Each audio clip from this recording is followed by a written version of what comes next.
Hi, ನಾನು Sandeep from tech in Kannada. ಎಲ್ರಿಗೂ ಇವತ್ತಿನ ಬುಧವಾರದ ಟೆಕ್ ನ್ಯೂಸ್ಗೆ ಸ್ವಾಗತ. ಪ್ರತಿ ವಾರದಂತೆ ಇವತ್ತು ಕೂಡ ಕೆಲವೊಂದು ಇಂಟ್ರೆಸ್ಟಿಂಗ್ ಟೆಕ್ ನ್ಯೂಸ್ ಎಲ್ಲ ಇದೆ. ಇವತ್ತಿನ ಮೊದಲ ಟೆಕ್ ನ್ಯೂಸ್ ಬಂದ್ಬಿಟ್ಟು, ಕಳೆದ ಒಂದು ತಿಂಗಳಿಂದ ನಮ್ಮ ದೇಶದಲ್ಲಿ UPI ಸರ್ವರ್ ಡೌನ್ ಪ್ರಾಬ್ಲಮ್ ಎಲ್ಲರೂ ಕೂಡ ಫೇಸ್ ಮಾಡ್ತಾ ಇದ್ದಾರೆ. ಮೂರನೇ ಟೈಮು ಈಗ ಮೊನ್ನೆ ಈ ಇಶ್ಯೂ ತುಂಬ ಜನ ಫೇಸ್ ಮಾಡಿದ್ದಾರೆ ಆಯಿತಾ. Majority of the transactions complete ಆಗಲ್ಲ, ಫೇಲ್ ಆಗಿಬಿಡುತ್ತೆ ಆಯಿತಾ. ಎಮರ್ಜೆನ್ಸಿ ಏನೋ ಪರ್ಚೇಸ್ ಮಾಡ್ತಾ ಇರ್ತೀವಿ, ಸಡನ್ನಾಗಿ ಈ ರೀತಿ ಆಗಿಬಿಟ್ರೆ ಏನು ಮಾಡಬೇಕು? ಕ್ಯಾಶ್ ಅಂತೂ ಇಟ್ಕೊಂಡು ಯಾರು ಕೂಡ ಇತ್ತೀಚೆಗೆ ಓಡಾಡೋದೇ ಇಲ್ಲ. UPI ಈ ರೀತಿ ಆಗಿಬಿಟ್ರೆ ಏನು ಮಾಡಬೇಕು ಯೋಚನೆ ಮಾಡಿ ಆಯಿತಾ. ಮೊನ್ನೆ ಪೆಟ್ರೋಲ್ ಹಾಕ್ಸ್ಕೊಳ್ಳೋದಕ್ಕೆ ನಿಂತಿದ್ದೀವಿ, ಆ ಟೈಮಲ್ಲಿ UPI ಫೇಲ್ ಆಗಿಬಿಟ್ರೆ ಪೆಟ್ರೋಲ್ ಆಲ್ರೆಡಿ ಹಾಕ್ಸ್ಕೊಂಡಾಗಿದೆ, ₹1 ಕ್ಯಾಶ್ ಇಲ್ಲ, ಏನು ಮಾಡಬೇಕು ಹೇಳಿ? ಏನು ಮಾಡಬೇಕು? ಆ ಸರ್ವರ್ ಸೇರೋ ತನಕ ಅಲ್ಲೇ ಕಾಯಬೇಕಾ ಟೈಮ್ ವೇಸ್ಟ್ ಮಾಡಿಕೊಂಡು? ಈ ರೀತಿ ಯಾವುದೇ ಕಾರಣಕ್ಕೂ ಆಗಬಾರ್ದು ಆಯಿತಾ. ನಮ್ಮ ದೇಶದಲ್ಲಿ ಆನ್ಲೈನ್ ಟ್ರಾನ್ಸಾಕ್ಷನ್ಸ್ ಈ UPI ಇಂದ ಬೆಳೀತಾ ಇದೆ ಆಯಿತಾ, ತುಂಬ ಬೇಗ ಬೆಳೀತಾ ಇದೆ. ಇದು ನಮ್ಮ ದೇಶದ ಆರ್ಥಿಕತೆಗೆ ತುಂಬ ಒಳ್ಳೆಯ ವಿಷಯ. ಸೊ ಈ ಥರ ಇರಬೇಕಾದ್ರೆ ಈ ಥರ ಸರ್ವರ್ ಡೌನ್ ಇಶ್ಯೂ ಬರಲೇಬಾರ್ದು ಫಸ್ಟ್ ಆಫ್ ಆಲ್. ನೆಕ್ಸ್ಟಿಂದ ಜನ ಈ ಥರ ಪ್ರಾಬ್ಲಮ್ ಆಗ್ಬಿಟ್ರೆ ಫ್ಯೂಚರಲ್ಲಿ ಅಂದ್ಬಿಟ್ಟು ಕ್ಯಾಶ್ ಇಟ್ಕೊಳಕ್ಕೆ ಮತ್ತೆ ಟ್ರೈ ಮಾಡ್ತಾರೆ ಆಯಿತಾ. ಸೊ ಗೌರ್ಮೆಂಟ್ನವ್ರು ಇದನ್ನು ತಲ್ಲಿಡ್ಕೊಂಡು ನೆಕ್ಸ್ಟಿಂದ ಈ ರೀತಿ ಯಾವುದೇ ಸರ್ವರ್ ಡೌನ್ ಆಗದ ರೀತಿ ಮೇಂಟೈನ್ ಮಾಡಬೇಕು. ಇನ್ನು ಮುಂದಿನ ಟೆಕ್ನಿಕ್ಸ್ ಬಂದ್ಬಿಟ್ಟು, Samsung phone users One UI 7 ಅಪ್ಡೇಟಿಗೆ ಕಾಯ್ದು ಸಾಕಾಗಿ ಹೋಗ್ಬಿಟ್ಟಿದ್ದಾರೆ. ಸ್ಯಾಮ್ಸಂಗ್ ಅವರು ಫ್ಲ್ಯಾಗ್ಶಿಪ್ ಫೋನ್ ಆಗಿರುವಂಥ S24 ಸೀರೀಸಿಗೇ ಇನ್ನೂ One UI 7 ಅಪ್ಡೇಟನ್ನು ಕೊಟ್ಟಿಲ್ಲ. ಇನ್ನೂ ಎಂಟ್ರಿ ಲೆವೆಲ್ಲು ಮಿಡ್ ಎಂಡ್ ಫೋನ್ಗಳ ಕತೆ ಕೇಳಿ, ಅದು ಯಾವ ಕಾಲಕ್ಕೆ ಬರುತ್ತೋ ಗೊತ್ತಿಲ್ಲ ಆಯಿತಾ.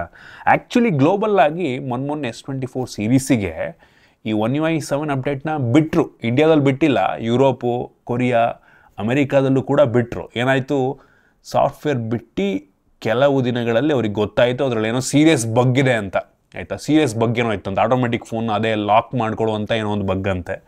ಅದಾದಮೇಲೆ ಸಡನ್ನಾಗಿ ಗ್ಲೋಬಲ್ಲಾಗಿ ಕಂಪ್ಲೀಟಾಗಿ ಅಪ್ಡೇಟನ್ನು ಸ್ಟಾಪ್ ಮಾಡ್ತಾರೆ. ಸೊ ಅದನ್ನು ಯಾವಾಗ ಫಿಕ್ಸ್ ಮಾಡ್ತಾರೋ, ನಮ್ಮ ದೇಶಕ್ಕೆ ಯಾವಾಗ ಅಪ್ಡೇಟ್ ಬರುತ್ತೋ ದೇವರಾಣೆ ಗೊತ್ತಿಲ್ಲ. ಒಟ್ಟಿನಲ್ಲಿ ತುಂಬ ಲೇಟ್ ಆಯಿತು.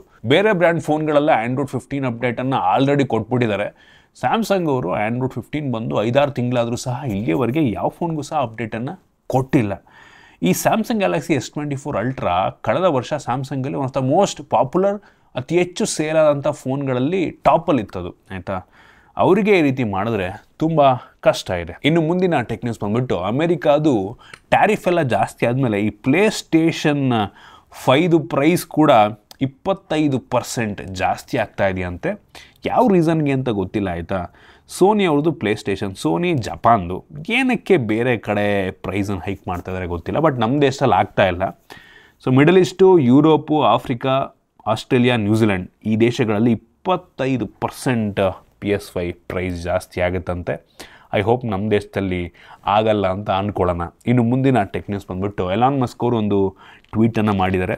ಸೊ ಅವ್ರದ್ದು ಟೆಸ್ಲಾ ಕಾರಿಂದು fully autonomous, fully self driving car, ಕೇವಲ ಕ್ಯಾಮ್ರಾ ಮತ್ತು AI ಯೂಸ್ ಮಾಡಿಕೊಂಡು ಇಂಪ್ಲಿಮೆಂಟ್ ಮಾಡಿದ್ದಾರೆ ಆಯಿತಾ. ಸೊ ಮುಂಚೆನೂ ಇತ್ತು, ಆದರೆ ಸೆಮಿ ಆಟೋಮೆಟಿಕ್, ಅದೊಂದು ರೀತಿ ಕಂಪ್ಲೀಟಾಗಿ ಅದನ್ನು ಯೂಸ್ ಮಾಡೋಕ್ಕೆ ಆಗ್ತಾ ಇರಲಿಲ್ಲ. ಮಧ್ಯದಲ್ಲಿ ಮನುಷ್ಯರು ಸ್ವಲ್ಪ ಸ್ಟೇರಿಂಗನ್ನು ಹೋಲ್ಡ್ ಮಾಡಬೇಕಾಗಿರ್ತಿತ್ತು, ಫುಲ್ಲಿ ಆ್ಯಕ್ಸೆಸನ್ನು ಕೊಟ್ಟಿರಲಿಲ್ಲ. ಇನ್ನು ಕೆಲವೇ ದಿನಗಳಲ್ಲಿ ಫುಲ್ಲಿ ಅಟಾನಮಸ್ ಒಂದು ಡ್ರೈವಿಂಗ್ ಕಾರು ಬರುತ್ತಂತೆ. ಸೊ ನೋಡೋಣ ಯಾವ ರೀತಿ ಇರುತ್ತೆ ಅಂತ. ಇನ್ನು ಮುಂದಿನ ಟೆಕ್ ನ್ಯೂಸ್ ಬಂದ್ಬಿಟ್ಟು, ಏಸರ್ನವರು ಇದ್ರ ಬಗ್ಗೆ ಕಳೆದ ಟೆಕ್ ನ್ಯೂಸಲ್ಲೂ ಕೂಡ ಮಾತಾಡಿದ್ದೆ, ನಮ್ಮ ದೇಶಕ್ಕೆ ಮತ್ತೆ ಕಂಬ್ಯಾಕ್ ಮಾಡ್ತಾ ಇದ್ದಾರೆ 2 ಹೊಸ ಫೋನ್ಗಳ ಜೊತೆಗೆ. ಫೋನ್ ಹೆಸರು ಬಂದ್ಬಿಟ್ಟು ಸೂಪರ್ ZX, ಇನ್ನೊಂದು ಸೂಪರ್ ZX Pro ಅಂತ. ಸೊ ಈ 2 ಫೋನ್ಗಳು ಏಪ್ರಿಲ್ 25ನೇ ತಾರೀಕು ಲಾಂಚ್ ಆಗ್ತಾ ಇದೆ. ಈ ZX ಏನಿದೆ ಇದು ಸುಮಾರು ಒಂದು 10,000 ರೇಂಜಲ್ಲಿ ಲಾಂಚ್ ಆದರೆ, ZX Pro ಏನಿದೆ ಅದು ಒಂದು 18-19 ರೇಂಜಲ್ಲಿ ಲಾಂಚ್ ಆಗುತ್ತೆ ಅಂತ ಹೇಳಲಾಗ್ತಾ ಇದೆ. ಸೊ ಇದರಲ್ಲಿ ಡೈಮೆನ್ಸಿಟಿ 6300 ಮತ್ತು ಡೈಮೆನ್ಸಿಟಿ 7400 ಪ್ರೊಸೆಸರ್ ಇರುತ್ತಂತೆ. ಸೊ ನೋಡೋಣ ಹೆಂಗಿರುತ್ತೆ ಫೋನ್, ಲುಕ್ ಯಾವ ರೀತಿ ಇರುತ್ತೆ, ಏನೆಲ್ಲ ಸ್ಪೆಸಿಫಿಕೇಷನ್ ಇರುತ್ತೆ ಅಂತ. ಇಂಟ್ರೆಸ್ಟಿಂಗ್ ಆಗಿದೆ. ಮೋಸ್ಟ್ಲಿ ಕಾಂಪಿಟೇಟಿವ್ ಆಗಿ ಪ್ರೈಸನ್ನು ಫಿಕ್ಸ್ ಮಾಡ್ತಾರೆ ಅಂತೆಲ್ಲ ಒಂದು ಕಡೆ ಅನ್ನಿಸ್ತಾ ಇದೆ.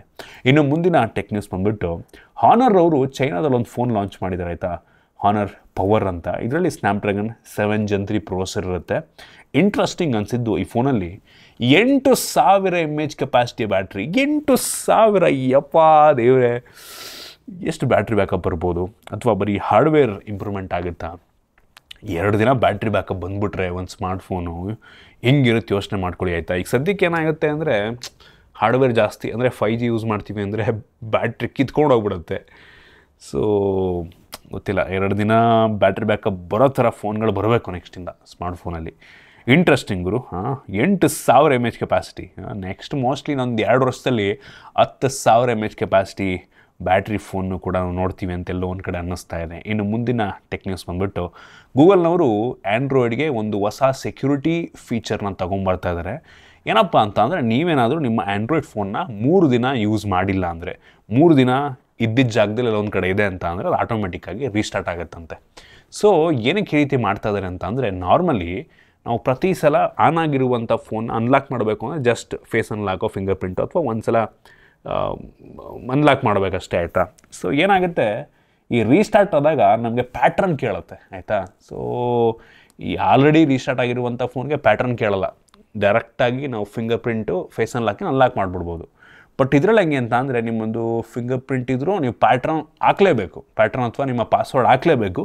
ಸೊ ಈ ಕಾರಣಕ್ಕೆ ಒಂದು ಸೆಕ್ಯೂರಿಟಿ ರೀಸನ್ಸ್ಗೆ ಪ್ರತಿ 3 ದಿನಕ್ಕದು ಇನ್ ಕೇಸ್ ಯೂಸ್ ಆಗಿಲ್ಲ ಅಂದರೆ, ಯೂಸ್ ಮಾಡ್ತಿಲ್ಲ ಹಂಗೆ ಎಲ್ಲ ಒಂದು ಕಡೆ ಇಟ್ಟಿದ್ದೀರ ಅಂದರೆ 3 ದಿನ ಆದಮೇಲೆ ಅದು ಆಟೋಮೆಟಿಕ್ಕಾಗಿ ರೀಸ್ಟಾರ್ಟ್ ಆಗುತ್ತೆ, ಆಗ ಫೋನು ಲಾಕ್ ಆಗುತ್ತೆ, ಆಯಿತಾ.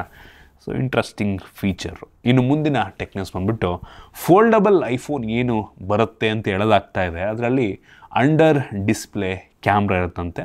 ಇಂಟ್ರೆಸ್ಟಿಂಗ್. ಸೊ ಅದು ಯಾವ ಕಾಲಕ್ಕೆ ಬರುತ್ತೋ ಗೊತ್ತಿಲ್ಲ, ಒಟ್ಟಿಗೆ ಅಂಡರ್ ಡಿಸ್ಪ್ಲೇ ಕ್ಯಾಮ್ರಾ ಜೊತೆಗೆ ಬರುತ್ತಂತಪ್ಪ. ಇನ್ನು ಮುಂದಿನ ಟೆಕ್ ನ್ಯೂಸ್ ಬಂದುಬಿಟ್ಟು, ಇನ್ಫಿನಿಕ್ಸ್ ಅವರು ಎಷ್ಟು ಫೋನ್ ಲಾಂಚ್ ಮಾಡ್ತಾರೆ ಗುರು ಇವರು. Note 50s 5G+ ಅಂತ ಒಂದು ಹೊಸ ಫೋನ್ ಲಾಂಚ್ ಮಾಡ್ತಾಯಿದ್ದಾರೆ. ಫೋನು ತುಂಬ ಇಂಟ್ರೆಸ್ಟಿಂಗ್ ಆಗಿದೆ. ಏಪ್ರಿಲ್ 18ನೇ ತಾರೀಕು ಇದು ಲಾಂಚ್ ಆಗಬಹುದು.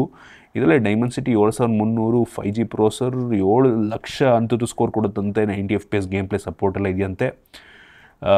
ನೋಡೋಣ ಎಷ್ಟಕ್ಕೆ ಲಾಂಚ್ ಮಾಡ್ತಾರೆ ಅಂತ. ಇನ್ನು ಮುಂದಿನ ಟೆಕ್ ನ್ಯೂಸ್ ಬಂದುಬಿಟ್ಟು, OnePlus ಅವ್ರದ್ದು Nord CE5 ಕೆಲವೊಂದು ಫೋಟೋಸ್ ಲೀಕ್ ಆಗಿದೆ. ಡಿಸೈನ್ ತುಂಬ ಫೆಮಿಲಿಯರ್ ಡಿಸೈನ್ ಅಂತ ಅನ್ನಿಸ್ತಾ ಇದೆ. ಮುಂಚೆನೂ ಕೂಡ OnePlus ಕೆಲವೊಂದು ಸಿಮಿಲರ್ ಫೋನ್ ಲಾಂಚ್ ಆಗಿತ್ತು, ಓಪೋದಲ್ಲೂ ಕೂಡ ಸಿಮಿಲರ್ ಕೆಲವೊಂದು ಫೋನ್ಗಳು ಲಾಂಚ್ ಆಗಿತ್ತು. ಸೊ ಅದೇ ರೀತಿ ಕಾಣ್ತಾ ಇದೆ. ಈ ಫೋನಲ್ಲೇನೋ 7100 mAh ಕೆಪಾಸಿಟಿ ಬ್ಯಾಟ್ರಿ ಇರುತ್ತಂತಪ್ಪ. ನೋಡೋಣ ಎಷ್ಟಕ್ಕೆ ಲಾಂಚ್ ಆಗುತ್ತೆ, ಹೆಂಗಿರುತ್ತೆ ಅಂತ. Usually OnePlus Nord CE series ತುಂಬ ಪಾಪ್ಯುಲರ್ ಸೀರೀಸು. ಇನ್ನು ಮುಂದಿನ ಟೆಕ್ ನ್ಯೂಸ್ ಬಂದುಬಿಟ್ಟು, iPhone 17 ಕನ್ಫರ್ಮ್ ಆಗಿದೆ. ಸೊ ನೆಕ್ಸ್ಟ್ ಲಾಂಚ್ ಆಗುವಂಥ iPhone 17 ಸೀರೀಸ್ನಲ್ಲಿ iPhone 17 ಕೂಡ ಇರುತ್ತೆ. ಸೆಪ್ಟೆಂಬರ್ ತಿಂಗಳಲ್ಲಿ ಈ ಫೋನು ಲಾಂಚ್ ಆಗುತ್ತೆ. ಇನ್ನು ಇವತ್ತಿನ ಕೊನೆಯ ಟೆಕ್ ನ್ಯೂಸ್ ಮತ್ತೊಮ್ಮೆ OnePlus 13T April 24 confirm. So launch ಆಗ್ತಾಯಿದೆ, ಹಿಂಗಿರುತ್ತೆ ನೋಡೋಣಪ್ಪ. ದೊಡ್ಡ ಬ್ಯಾಟ್ರಿ ಜೊತೆಗೆ ಬರುತ್ತೆ ಅಂತ ಹೇಳಲಾಗ್ತದೆ. ಇದು ಕೂಡ ಇತ್ತೀಚೆಗೆ ಲಾಂಚ್ ಆಗ್ತಿರುವಂಥ ಎಲ್ಲ ಫೋನ್ಗಳು ದೊಡ್ಡ ಬ್ಯಾಟ್ರಿಗಳ ಜೊತೆಗೆ ಬರ್ತಾ ಇದೆ. ಮೋಸ್ಟ್ಲಿ ಒಂದು 50,000 ರೇಂಜಲ್ಲಿ ಲಾಂಚ್ ಆಗ್ಬೋದು ಅಂತೆಲ್ಲ ಒಂದು ಕಡೆ ಅನ್ನಿಸ್ತಾ ಇದೆ. ನೋಡೋಣ. ಲುಕ್ಕು ಓಕೆ ಅಂತ ಬೆಂಕಿ ಲುಕ್ಕನ್ನೆಲ್ಲ ಸುಮಾರಾಗಿದೆ ಒಟ್ಟಿಗೆ. ಸೊ ನೋಡೋಣ ಎಷ್ಟಕ್ಕೆ ಲಾಂಚ್ ಮಾಡ್ತಾರೆ ಅಂತ. ಇದಿಷ್ಟು ಇವತ್ತಿನ ಟೆಕ್ ನ್ಯೂಸ್. ಐ ಹೋಪ್ ನಿಮಗೆ ಇವತ್ತಿನ ಟೆಕ್ ನ್ಯೂಸಲ್ಲಿ ಕೆಲವೊಂದು ಹೊಸ ವಿಷಯ ತಿಳೋಕ್ಕೆ ಸಿಕ್ಕಿದೆ ಅಂತ ಅನ್ಕೋತೀನಿ. ಇಷ್ಟ ಆಗಿದ್ರೆ ಲೈಕ್ ಮಾಡಿ, ಶೇರ್ ಮಾಡಿ. ಇದೇ ರೀತಿ ನಮ್ಮ ಬೇರೆ ವಿಡಿಯೋಗಳು ನಮ್ಮ tech in Kannada YouTube channel subscribe ಮಾಡ್ಕೊಂಡಿಲ್ಲ ಅಂದರೆ ಈಗಲೇ ಸಬ್ಸ್ಕ್ರೈಬ್ ಮಾಡ್ಕೊಳ್ಳಿ ಮತ್ತು ಬೆಲ್ ಐಕನ್ ಕೂಡ ಕ್ಲಿಕ್ ಮಾಡ್ಬೋದು. ಸಿಗೋಣ ಮತ್ತೆ ಮುಂದಿನ ವಿಡಿಯೋದಲ್ಲಿ.